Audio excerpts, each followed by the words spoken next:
Before we begin, I would like to mention that this is a gender-bent version of the story. I did this because I'm genuinely not good at female voices, and I didn't want that to affect the quality too much. To read an unedited version, please follow the link provided in the description. My Mother's Nanny Cam by Revfitz. I didn't notice the nanny cam for a few days. My father recently remarried and his new wife moved in about a month ago. I refuse to call her Mum. Please don't think it's this normal teenage angst. I have a good reason not to. My stepmother is a creep. Even before they married, I would notice her leering at me a little too long, or find her looking for excuses to be near me when my father was gone. My father would wave this away when I would bring it up to him. He would tell me that no woman was good enough for him in my eyes, and that I was inventing excuses as to why he should leave her. It was very frustrating, and a little scary. I found myself uncomfortable in my own home, the house that I grew up in. I decided to move out the moment that I could, but graduation is still a whole season away, so I'll have to suffer until then. I'd been spending less and less time at home. Any excuse I can to be away from her I'll take. Maybe that's why I didn't notice it at first. I'm starting to wonder if I regret noticing it at all. School had gotten out early because of an electrical problem that day, and I decided to head straight home. It would be nice to be home alone in the house for a change, as both my father and stepmother were working. I could finally be in my own home and not have to worry about being watched or objectified. Like I said, the house was empty, and there was nothing there to keep me company save for a few dust motes dancing in the sun's rays. It was quiet, even serene. I went to my room to change, and I got my top off before I saw it. In the corner of my room, slightly buried by all of my old stuffed animals, was a stuffed bear I did not recognize. I don't remember anyone gifting it to me or me buying it myself. It was just there, and it's faced right where I sleep. I picked it up, and that's when I noticed that it had a camera in it. That fucking camera. I knew immediately that my creepy, perverted stepmother had placed it. I wanted to scream in rage. I wanted to cry. I wanted to leave. I ripped open the bear, happy knowing there was probably an easier way to get the camera out, but was happy for the catharsis of it, and found the SD card it was dumping files into. It goes without saying, I locked my door. I brought the SD card over to my laptop. I had to see what that bastard was recording. It was not at all what I was expecting. The first thing I saw was her creepy goddamn face setting up the bear in my room. Right away, I saw her paws near my underwear drawer. But she walked out of the room then. I skipped ahead. Most of the footage was nothing. Like I said, I've not been spending much time at home. I, of course, saw what I feared I would. Minutes of me undressing, of me naked, made me sick to my stomach. Dread had made permanent residence in my being. I skipped ahead. I watched it at 4 times the speed, and night fell. I watched as I studied, totally unaware that there was an audience to my actions. I watched as I spent more time on my phone than I should have. Then I slept. I left my laptop open. I was going to skip over this part, see if she had footage of me dressing and getting out the shower in the morning when I saw it. In one frame there was nothing. In another, it was there. Perched on top of my dresser, looking at me as I slept, was the figure of a small child.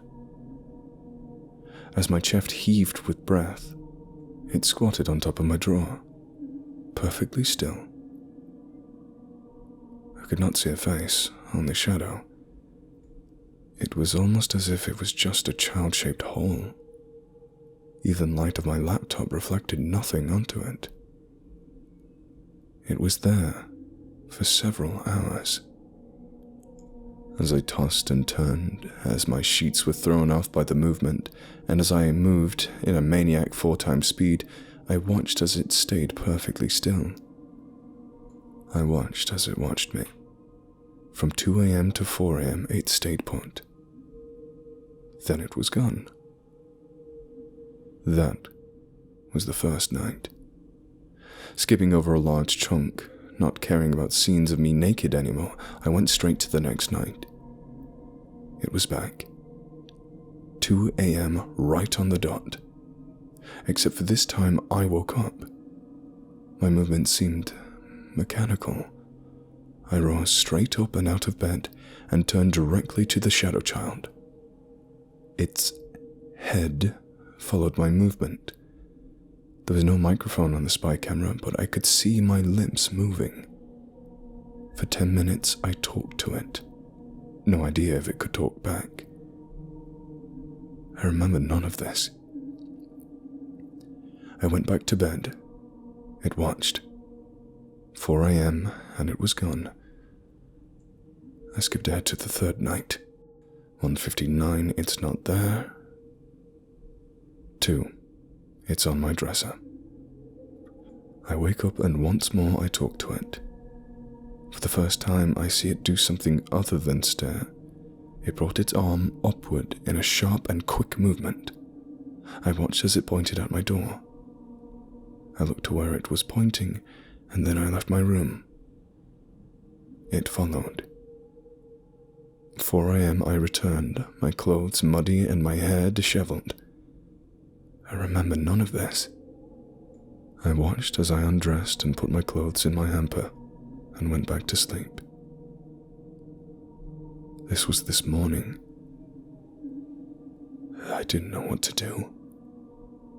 I checked my hamper after the video ran out and found the clothing I was wearing still with mud on it. Except some of it was darker than mud. Some of it was a dried crimson. I hope to God that it's not blood. I don't know who to turn to. I don't want to sleep here. I just know at some point my stepmother is going to retrieve her camera, and then I don't know. I'm going to confront her about this. Wish me luck. I shouldn't trust her, but the first thing I did when I heard my stepmother's car pull up into our driveway was to grab a kitchen knife. The second thing I did was conceal myself in my closet. To be clear, I was not hiding from her. I was cornering her. She didn't know that I got out of school early, and she was usually home before I was. According to the timestamp on her stupid goddamn camera, she set it up and started recording 3 days ago, about an hour before I got home. I set the stuffed bear, the facade back where she had placed it. Then I waited. Turns out I did not have to wait long. My stepmother, that creepy bitch, wasted no time in getting inside of my room. She went straight to the bear. When she picked it up, when she noticed that it was lighter and that the stuffing had been torn out, I opened my closet door, the knife held behind my back. I was not silent. I wanted her to know that she'd been caught. "What the fuck are you doing?" I yelled in a shaken voice. She turned around, deer in the headlights, the bear held impotently in her hand. "This is not what it looks like," she said. The silence was thick with indecision and fear. I took a step forward. "Saw the videos," I said with less confidence than I had hoped. She avoided my eye contact. I kept her in my gaze. Always. "Then you've seen it. You've seen the thing." I nodded in my response. "Let me see." "What, so you can see me undress again, you pervert?" I said, knife still held behind my back. She shifted her weight, and she fought off a smile. "That was not my intention," she said as she looked me once over, bottom to top. She explained to me that she had suspected something was wrong. She explained that she was worried about me, that she thought that the childlike figure, that it was after me. She said that she needed proof, that if she was going to protect me, she needed evidence. She said she couldn't ask for permission, that she couldn't place the camera if I knew about it. I wouldn't have believed her until I saw it. And that is believable enough. All things considered, and with the benefit of the doubt, that seemed reasonable. With the benefit of the doubt, that is. You can keep the SD card. If you saw it, if you believe me, I don't need to see it. But we have to do something about it. That last part, she was absolutely right about. I asked her what happened next. We start putting up a barrier, she responded. We put a perimeter of salt around the house to keep it out. She turned and began walking out of my room. We need a lot more than what we have in the pantry, so I'll have to go get some more. Then she paused at the door, turned, and looked at me. It's probably best that we don't tell your father. It would just freak him out. And with that, she left. I listened for her car's engine. I waited. When she was gone, I put the knife under my pillow. Something was bothering me. She never said why she was suspicious. She never said she suspected that there was a figure on my dresser. She never said why she thought something was after me. I had left my room the night before, but she never once said that she saw me leave or said that I was acting weird. Could that be new? Could she not know about that yet? What tipped her off? So I logged onto her desktop. I checked her file history. Apparently, that was not the only nanny cam. The dread I felt in my stomach, it was back in full force. There was at least a week's worth of videos of me. Of just me. No figure, nothing out of the ordinary. That creepy bastard had been filming me for a week before it showed up. She knew something was up, only after she'd been spying on me. It's probably best we don't tell your father. Creepy bitch. The first night it appeared on my dresser. After a week of my stepmother just filming me, the void child pointed at the nanny cam. It never once looked at me.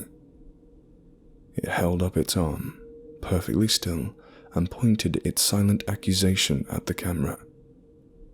I skipped ahead, 10 times speed. It did this for 2 more nights. Then it started talking to me. At that moment, I did not know who I feared more. The creepy perverted stepmother, or the void child. I knew that right at the dot, right at 2 a.m., it should be back. But my stepmother would be in the other room. I felt trapped. I made up my mind then. When she came home, I acted as if nothing was wrong. I should get an award for that performance, mind you, because everything was wrong. I was thankful that she didn't try to start any conversation. As she poured the ring of salt around the house, I stayed behind her, never once giving her the satisfaction to leer at me. It was harder work than you think. You can't rush that sort of thing. You can break your perimeter pretty quickly if you're not patient. Everything has to be in uniform, she said. Yet the salt in front of her in my father's bedroom was thicker than the rest. It's going to come again tonight, she said, as we were finishing up. It's going to try to get in, to get to you. But this should stop it. I did not tell her what else I had seen. I did not tell her about my muddy clothes. We waited to complete the barrier until my father came home, so we wouldn't see it. By the time my father was home, it was night once more. Dinner was dead silent. My stepmother excused herself early. I snuck outside around midnight. The air was chilly, almost oppressive. There was no moon. I felt gooseflesh prickle across my bare arms, saw my breath turn to cold steam. The darkness was very nearly complete. Did not have to travel far. They did not have to stay out for too long. I marched up to the salt barrier. I kicked a hole in it. Then I waited in bed for 2 a.m. All I ever wanted was to feel safe in my own home. I waited for 2 a.m. and it would be there right on the dot, while my stepmother slept soundly, while the pedophile bitch slept just a few feet away from me, divided only by a thin wall. I waited. I sat in my bed, laptop open, playing the videos over again. I don't know why I was torturing myself like that. I told myself I was doing it to learn more about my visitor, but I did not skip over the other parts. I watched as I undressed, oblivious to the peep show. I watched as I went through my nights like a normal kid, wasting time, studying, not a care in the world. I watched as I fell asleep.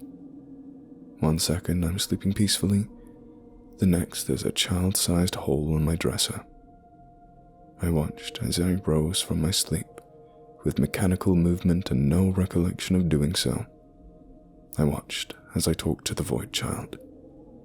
I tried to make out what I said, to read my lips. I was trying to assure myself that I had made the right decision. I watched as I left my room with a blank face, almost as if I wasn't in control. 4 a.m. and the child is gone, and I walk back with my muddy clothes and something dry and crimson. It's 1:15, 45 minutes to go. I skipped backwards. I watched as I talked to it. I tried to make out what I said. I just can't. It's 1:20, still time to change my mind, still time to repair the salt barrier. I stayed in bed. I watched the videos. It's 1:55. I hold my breath longer than I should. I hear my heart beat, manic and afraid. I keep all of my attention on my dresser. I fish for the kitchen knife under my pillow just in case. It's 2 a.m. And then nothing. It doesn't show.